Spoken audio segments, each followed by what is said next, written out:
বগুড়িহাটী বাৰুৱাৰী পুৰণি শ্ৰী শ্ৰী বাসন্তী দেৱী পূজা আৰম্ভ। সপত্তিক উপস্থিত APWৰ অধ্যক্ষ অভিজিত শৰ্মা।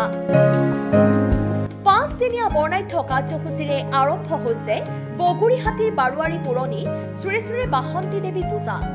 ধৰ্মধ্বজা উত্তোলনেৰে আৰম্ভ হোৱা পূজাখনত নৱনিৰ্মিত মহাপ্ৰভু শ্ৰী শ্ৰী জগন্নাথ মন্দিৰৰ সভাঘৰ আৰু মন্দিৰৰ দুৱাৰ উন্মোচন কৰে অসম পাব্লিক ৱৰ্কছৰ অধ্যক্ষ অভিজিত শৰ্মাই। বগুড়িহাটীবাসী লগতে আপোনালোকক সবকে ভগৱানৰ ওচৰত প্ৰাৰ্থনা কৰিছোঁ, মায়ে যাতে সকলোকে শক্তি দিয়ে আৰু আকৌ যাতে সবৰে যাতে ভাল হয়।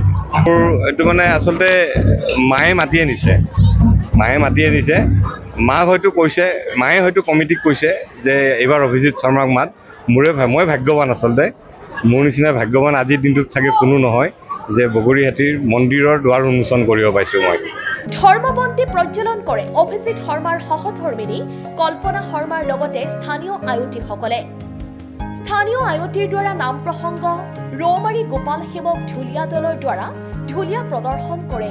5 দিনীয়াকৈ চলিব লগা বাসন্তী পূজাত প্ৰতিদিনে পূজা অৰ্চনাৰ লগতে ভাগৱত পাঠ, দিহানাম, ওজাপালিৰ পথ পৰিৱেশন, ধৰ্মবন্তী প্ৰজ্বলন, আৰতী প্ৰদান, নাগাৰা নাম পৰিৱেশন, যুগল সংকীৰ্তন, নাম সংকীৰ্তন চলি থাকিব। পূজাৰ সামৰণি দিনা কৰ্মকাৰ, হস্তকলা, ভাস্কৰ্য শিল্পী আৰু মৃৎশিল্পী বঁটা প্ৰদান অনুষ্ঠান অনুষ্ঠিত কৰিব। ইয়াৰ পিছত নিশাৰ অসমৰ জনপ্ৰিয় কণ্ঠশিল্পী পূবালী গগৈ, চন্দন ৰাজ, নিৰ্মালী দাস আৰু নুপুৰ কাশ্যপৰ গীতৰ শৰাইৰে শ্ৰী শ্ৰী বাসন্তী দেৱী পূজাৰ সামৰণি পৰিব। আজি বাসন্তী পূজাৰ শুভাৰম্ভ আপোনালোকে ইতিমধ্যে দেখিবলৈ পালে যে ইয়াত নিৰ্ধাৰিত কাৰ্যসূচী নিৰ্ধাৰিত সময়ত কৰিছে। এটা বিশেষত্ব হ'ল যে প্ৰথম দিনটোতে এই অঞ্চলৰ বৃহৎ নাৰীসকলক একত্ৰিত কৰি দেৱী পূজাৰ লগত অংগাংগীভাৱে জড়িত কৰি যি এক পৰিৱেশ সৃষ্টি কৰিছে সেইটো অতুলনীয়। সঁচা কথা ক'ব গ'লে যে এই বৃহৎ অঞ্চলৰ আৰু ইয়াৰ ছায়া প্ৰছায়া অঞ্চলৰ যি ৰাইজ যেন উবুৰি খাই পৰিছে এক ধৰ্মীয় বাতাবৰণ সৃষ্টিৰ মানুহে। গতিকে ই অপূৰ্ব। আমি আশা কৰিম যে সৌ তাহানিতে আজিৰ পৰা ৭৭ বছৰ আগতে সৃষ্টি কৰা বাসন্তী পূজাই আজি বিগত দিনকেইটাত দোপে লাহে লাহে যি পৰিৱেশ সৃষ্টি কৰিছে ই অপূৰ্ব। তাহানিতে মুষ্টিমেয় কেইজনমান মানুহে যেতিয়া এই গ্ৰাম্য অঞ্চলৰ অৰ্থনৈতিক অৱস্থা অতিকৈ দুৰ্বল, সেই সময়তো কিন্তু তেওঁলোকৰ গাঁঠিৰ ধন তোৰ পৰা ধান চাউল তুলি আৰম্ভ কৰিছিল দুৰ্গা পূজা।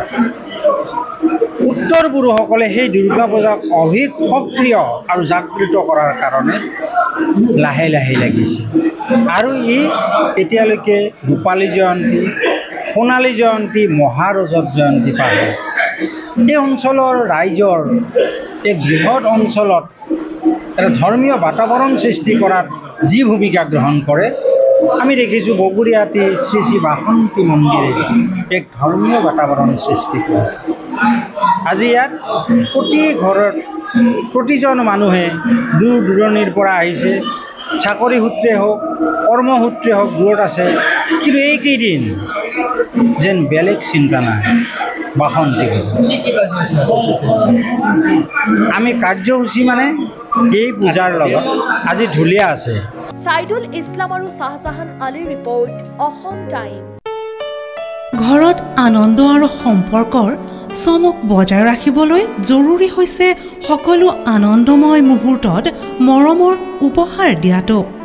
সেইবাবে মধুশ্ৰী জুৱেলাৰ্ছে আনিছে সকলো ৰঙীন ক্ষণৰ বাবে বিশেষ গহনা। হীৰাৰে হওক, সোণৰে হওক বা ৰূপৰে হওক, শ্ৰেষ্ঠ ডিজাইনছ আৰু হলমাৰ্কযুক্ত গহনাই ৰাখে সম্পৰ্কক নিখুঁত। তেনেহ'লে আজিয়ে আনক আনন্দ মধুশ্ৰী জুৱেলাৰ্ছৰ সৈতে।